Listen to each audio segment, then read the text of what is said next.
Good morning students.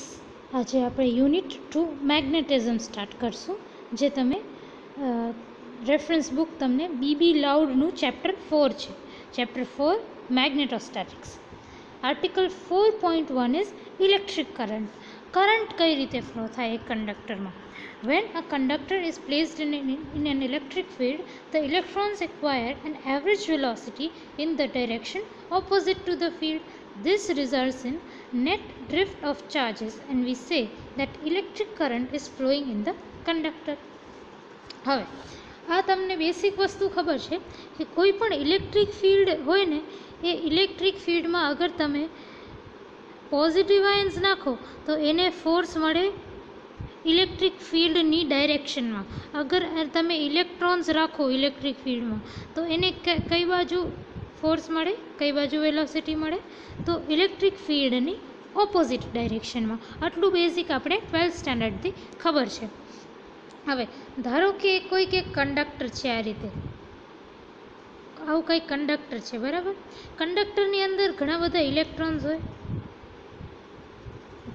Conductor is nothing but some metal, અને metal બોડીમાં ઘણા બધા ફ્રી ઇલેક્ટ્રોન્સ હોય. ઇલેક્ટ્રોન્સનું શું થશે? ફ્રી ઇલેક્ટ્રોન્સનું, ધારો કે તમારી ઇલેક્ટ્રિક ફિલ્ડ આ ડાયરેક્શનમાં છે તો તમારા ઇલેક્ટ્રોન્સ જે છે એ આ બાજુ મૂવ કરવા માંડશે. આ બધા ઇલેક્ટ્રોન્સ જે છે એ આમ બાજુ મૂવ કરવા માંડશે. અને ઇલેક્ટ્રોન મોશન એટલે શું? ઇલેક્ટ્રોન મૂવ કરે છે એટલે શું થાય છે? કરંટ ફ્લો થાય છે. Current is nothing but moving charges.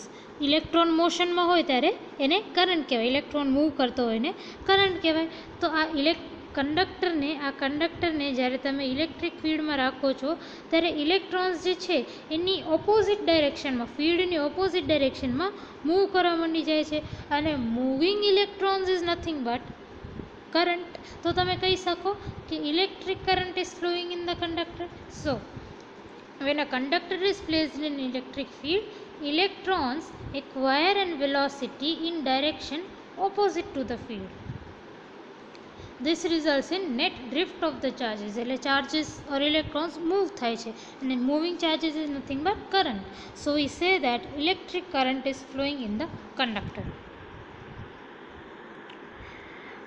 Now we will define electric current. Electric તમને કોઈ પૂછે what is electric current, then you should say it is defined as the net charge that passes through the surface per unit time and denoted by I. આપણે electric કરંટને કઈ રીતે denote કરીએ? Capital I. અને એને કેવી રીતે define કરી શકાય? Charge per unit time. Charge that passes through a surface per unit time. આપણે આ રીતે કરંટને ડિફાઇન કરી શકીએ. ચાર્જ પર યુનિટ ટાઈમ આપણે આ રીતે કરતા, ખબર છે? Q/T. એ જ વસ્તુ મેં પર યુનિટ ટાઈમ ડેરિવેટિવના ફોર્મમાં લીધી છે. તો I is equal two net charge dq that passes through the surface in time dt, dq/dt. અને કરંટનો યુનિટ શું છે? એમ્પિયર, બરાબર. Now if there are n charges per unit volume, એટલે એક યુનિટ વોલ્યુમમાં capital N number of charges છે, અને દરેક ચાર્જ જે છે વોલ્યુમની અંદર capital N number of charges છે, અને એ ચાર્જીસનો ચાર્જ શું છે? Q. અને આ બધા Q ચાર્જીસ જે છે એ મીન વેલોસિટી u સાથે મૂવ કરતા હોય પર યુનિટ વોલ્યુમમાં અગર capital N number of charges છે, અને કેપિટલ દરેક ચાર્જનો ચાર્જ છે Q, દરેક મોલિક્યુલનો ચાર્જ છે Q, અને એ બધા જ ચાર્જીસ જે છે એ u વેલોસિટી સાથે મૂવ કરે છે, તો amount of charge crossing unit area perpendicular to the mean drift velocity per unit time, J, is given by NQU, where J is nothing but the current density. Current density એટલે શું? Current પર unit area I/A. હવે આ આપણે 12th સ્ટાન્ડર્ડમાં જ equation જોયું હશે. I is equal two VENA, આ રીતે આપણે જો ઇક્વેશન જોયું હશે. Current through the conductor I is equal two VD એટલે ડ્રિફ્ટ વેલોસિટી, E એટલે ચાર્જ ઇલેક્ટ્રોન, એ 1.6 × 10⁻19, N એટલે નંબર ડેન્સિટી, અને N એટલે નંબર ડેન્સિટી, આ કેસમાં આપણે એને કેપિટલ N કહીએ છીએ અને A એટલે એરિયા. બરાબર. આપણે હમણાં જે મેં તમને બતાવ્યું એમાં VD જે છે એની જગ્યાએ આપણે વેલોસિટીની જગ્યાએ U વાપરીએ છીએ, વેલોસિટી. અને જ્યાં હું N આપણે વાપરતા હતા એની જગ્યાએ હું આ કેસમાં હમણાં જે ભણાવું છું એમાં કેપિટલ N લખું છું. તો આ કેવું થઈ જશે? U, કારણ કે VDની જગ્યાએ મેં U વાપર્યું છે, અહીંયા વેલોસિટીને U કીધું છે. Eની જગ્યાએ, હા પાછું Eની જગ્યાએ મેં ચાર્જ Q વાપર્યું છે. તો અહીંયા જે E છે એની જગ્યાએ હું Q લખી દઉં. પછી N શું છે મારું? નંબર ડેન્સિટી એટલે નંબર ઓફ ચાર્જીસ પર યુનિટ વોલ્યુમ. આ Nની જગ્યાએ મેં કેપિટલ N વાપર્યું છે, અને A એમને એમ છે. That is the current. હવે આ A ને હું નીચે લઈ જાઉં, Iની નીચે. તો I/A કેટલું થશે? I/A થશે UQN ઓર NQU.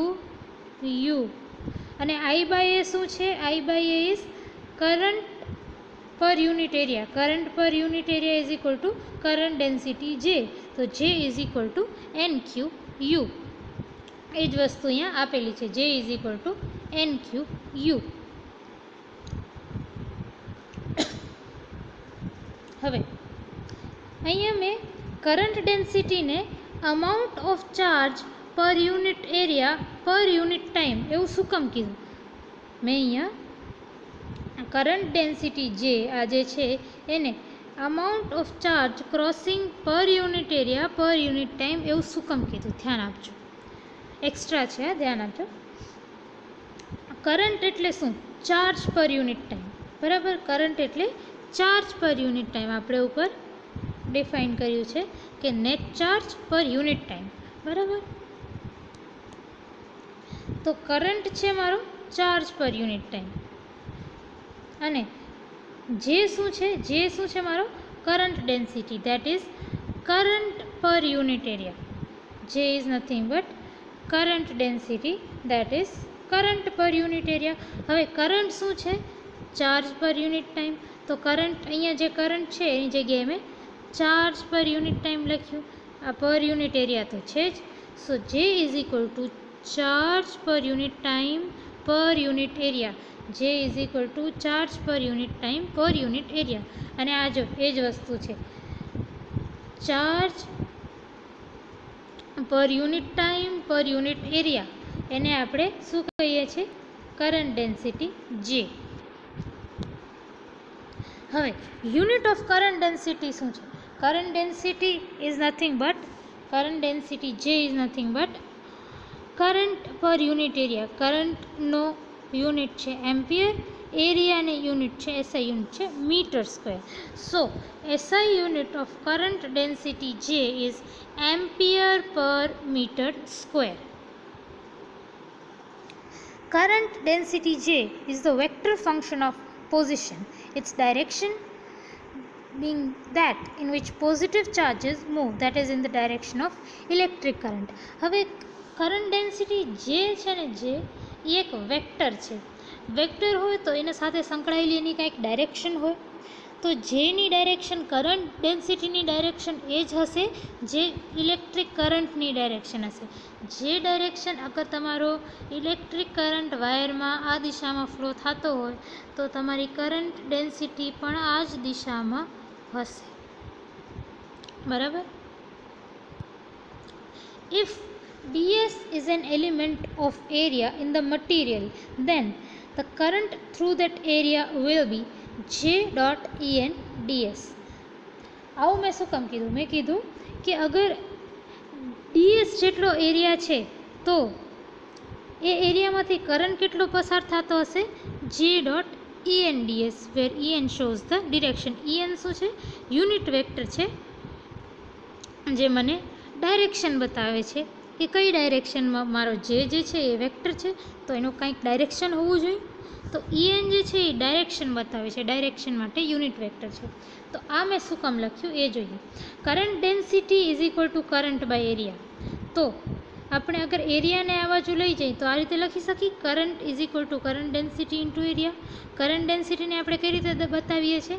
જે. અને એરિયા કેટલો છે મારો? એરિયા છે ds. તો કરંટ કેટલો થઈ જશે? કરંટ થઈ જશે J.DS, બરાબર. હવે આ તો થઈ ગયું એનું મેગ્નિટ્યુડ. અને જે મેં કીધું અને એનું ડાયરેક્શન બતાવી હોય તો હું યુનિટ વેક્ટર EN રાખું તો તમારું શું થઈ જશે? J.EN/DS. કરંટ કેટલો થશે? કરંટ થશે J.EN/DS. આ બાબત ધ્યાનથી સમજજો કે ds જેટલો અગર એરિયા છે તો એનામાંથી કરંટ કેટલો ફ્લો થતો હશે? J.EN/DS. આ બાબત ધ્યાનથી સમજજો, પછી જ આગળ વધજો. Hence, current through the entire surface S can be obtained by integrating the current obtained in small area ds. હવે આપણી પાસે નાનકડો આટલો એરિયા ds માં કેટલો કરંટ ફ્લો થાય છે એ છે, બરાબર. હવે આખો જ સરફેસ S અગર લેતા હોય તો આખો જ સરફેસ S માં કેટલો કરંટ છે એ આપણે કઈ રીતે ફાઇન્ડ આઉટ કરી શકીએ? તો ds એરિયામાં જેટલો કરંટ છે ને, ds એરિયામાં જેટલો કરંટ છે એને ઇન્ટિગ્રેટ કરી over the whole surface, we can obtain by integrating the current obtained in small area ds over the whole surface. ખાલી ds જેટલા રિજનમાં જેટલો કરંટ છે આટલો એને તમે આખા સરફેસના ઓવર ઇન્ટિગ્રેટ કરો, બરાબર. આખા સરફેસનો ઓવર ઇન્ટિગ્રેટ કરો તો તમને શું મળે? આખા સરફેસ એસમાં કેટલો કરંટ છે. તો એ જ વસ્તુ મેં લખી છે કે current over the whole surface is I is equal to integration over the whole surface J.EN/DS. ખાલી ds એરિયામાં કરંટ કેટલો હતો? J.EN/DS. આખા જ સરફેસમાં, એન્ટાયર સરફેસમાં કરંટ કેટલો હશે? તો હું ds એરિયામાં જેટલો કરંટ છે એને હું over the whole surface integrate કરી દઉં તો તમને ટોટલ કરંટ મળી જાય. તો આ જ વસ્તુ મેં ટોટલ કરંટ આ રીતે મેં current over the whole surface મેં ઇક્વેશન 3 આ રીતે લખ્યો છે. Now from equation 1 and equation 3 આપણે ઇક્વેશન 1માં જોયું હતું કે I is equal two dq/dt, બરાબર. એન્ડ ઇક્વેશન 3માં આપણે જોઈએ છે કે I is equal to integration of J.EN/DS. તો તમે આ વસ્તુ ઇક્વેટ કરી શકો. dq/dt is equal two integration of J.EN/DS. Consider now a closed surface S enclosing a volume V. If rho is the volume charge density, then હવે ધારો કે તમારું કોઈક જે સરફેસ છે એનો સરફેસ એરિયા તો S છે, એની અંદર વોલ્યુમ V છે. હવે અગર રો તમારી સરફેસ ચાર્જ ડેન્સિટી હોય તો રો શું છે? Rho is the volume charge density. Rho અગર તમારી વોલ્યુમ ચાર્જ ડેન્સિટી હોય તો વોલ્યુમ ચાર્જ ડેન્સિટી શું છે? Charge per unit volume. આ વસ્તુ આપણે સેકન્ડ સેમમાં જોઈ છે કે volume charge density is charge per unit volume. હવે charge per unit volume, charge divided by volume એટલે Q/V. તો એટલે કે Q/V. અગર તમારો વોલ્યુમ Vની જગ્યાએ d tau હોય, if d tau is an element of volume, તો ચાર્જ કેવો થઈ જશે? Charge in d tau is rho d tau. અગર તમારો d tau વોલ્યુમ છે તો આને તમે કઈ રીતે લખી શકો? Q/d tau, કારણ કે તમારો d tau is the element of volume. તો ચાર્જ કેટલો હશે? ચાર્જ કેટલો હશે? Rho d tau. જો ચાર્જ ક્યુ કેટલો હશે? આ ડી ટાઉને તમે આ બાજુ લઈ જાઓ તો q is equal to rho d tau. એટલે કે તમારો ડી ટાઉ વોલ્યુમમાં ચાર્જ કેટલો હશે? Rho d tau.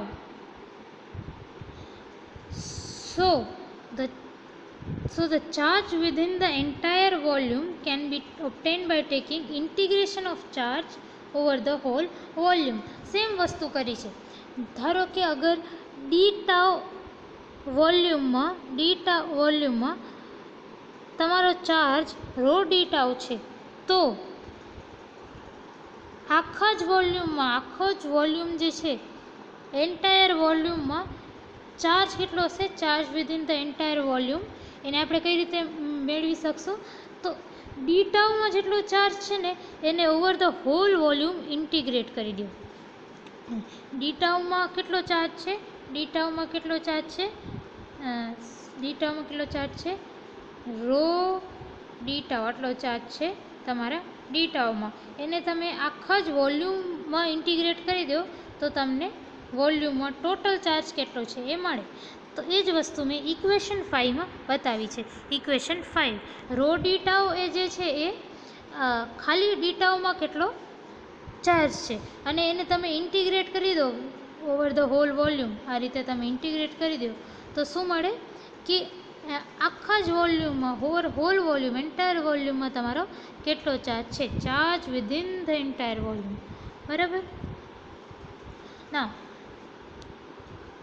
The law of આ વસ્તુ આપણે 12થમાં ભણી છે. Law of conservation of electric charge. શું કહે છે law of conservation of electric charge? It states that charge can neither be created nor be ડિસ્ટ્રોયડ.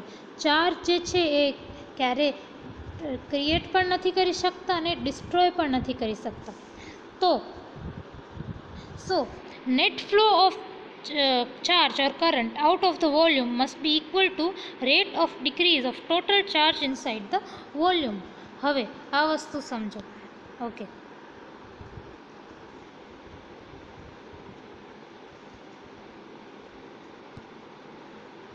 આ વસ્તુ સમજો.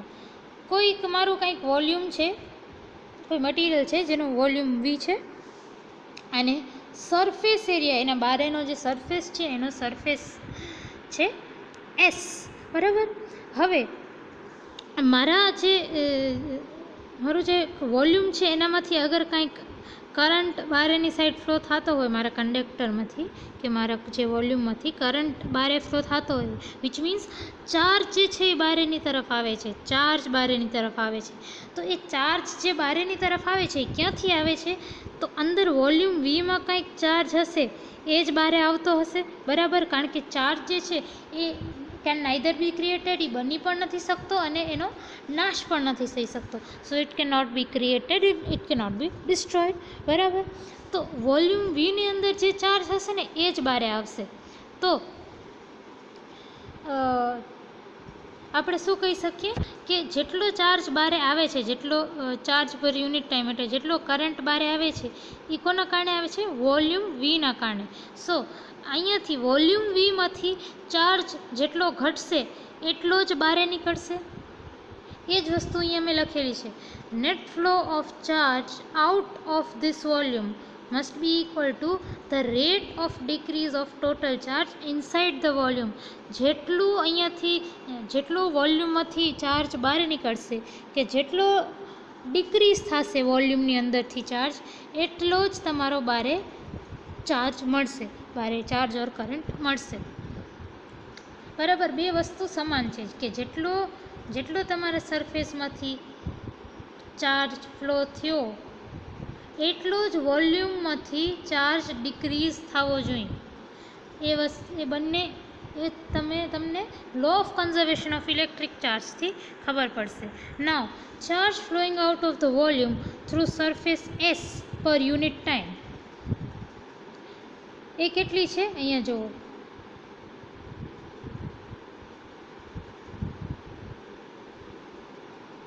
કે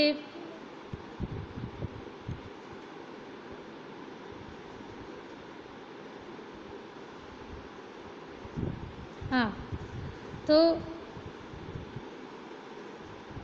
current through the area is J and ds, that is charge per unit time per unit area is J and ds. અને તમે એને integrate કર્યું છે over the whole volume, એટલે અગર તમે આખા સરફેસ એસની વાત કરો તો તમારો ચાર્જ કરંટ કેવું થઈ જાય, કરંટ થઈ જાય જે ડોટ ઈ એન ડીએસ. એટલે કે આ સરફેસમાંથી આ સરફેસ જે એસ છે એનામાંથી કરંટ બારે કેટલો નીકળે છે, J dot E N dS equation 3માંથી. એ જ વસ્તુ અહીંયા લખી છે કે charge flowing out of the volume through surface એસમાંથી charge flowing out of the volume per unit time, એટલે charge per unit time this does nothing but current. અને સરફેસ એસમાંથી કરંટ કેટલો ફ્લો થાય છે આપણે ઇક્વેશન 3માં જોયું, I is equal to J dot E N dS. તો એ જ વસ્તુ મેં અહીંયા લખી છે, rate of decrease of total charge within the volume. હવે આપણે કોઈ પણ વસ્તુની રેટ કહેતા હોય ને, રેટ, તો આપણે ડી બાય ડીટીની વાત કરીએ કે કેટલો શું કહેવાય, કેટલા રેટથી મારો ચાર્જ ઘટે છે. હવે ઘટે છે વિચ મીન્સ માઇનસની સાઇન લગાવી, અને શું ઘટે છે, rate of decrease of total charge એટલે minus d q by dt. હવે આ ક્યુ કેટલું છે, ઉપર આપણે ડિરાઈવ કર્યો છે કે q is nothing but rho d tau. તો તમારો rate of decrease of total charge is minus d by dt integration of rho d tau. જો q is equal to rho d tau અહીંયા આપણે equation 5માં derive કર્યું છે. સો હવે મેં તમને કીધું હતું કે જેટલો કરંટ તમારો સરફેસ વોલ્યુમના સરફેસમાંથી બહાર આવશે, કેટલો કરંટ બહાર આવશે, જેટલો વોલ્યુમમાંથી ચાર્જ ડિક્રીઝ થયો છે એટલો જ બહાર આવશે, બરાબર. તો આ બંને ઇક્વલ હશે, આ બંને ઇક્વલ હશે જે મેં ટીક કર્યા છે. તો J dot E N dS over the surface, આપણે સરફેસની વાત કરીએ છીએ, અહીંયા આપણે સરફેસની વાત કરીએ છીએ, ડીએસ છે એટલે ઇન્ટિગ્રેશન ઓવર ધ સરફેસ છે, એટલે મેં અહીંયા જે છે ને એ એસ લગાવી દીધું છે કે હું સરફેસ ઇન્ટિગ્રલની વાત કરું છું. અને is equal to minus d by dt of rho d tau, અને ઇન્ટિગ્રેશન ઓવર ડી ટાઉ છે એટલે ઇન્ટિગ્રેશન ઓવર ધ વોલ્યુમ છે. તો મેં અહીંયા નીચે ઇન્ટિગ્રેશન ઓવર વી લખ્યું છે એ દર્શાવવા કે ઇન્ટિગ્રેશન થાય છે ઓવર ધ હોલ વોલ્યુમ. અહીંયા ઇન્ટિગ્રેશન થાય છે ઓવર ધ હોલ સરફેસ એટલે મેં એસ લખ્યું છે, અહીંયા ઇન્ટિગ્રેશન થાય છે ઓવર ધ હોલ વોલ્યુમ એટલે મેં વી લખ્યું છે.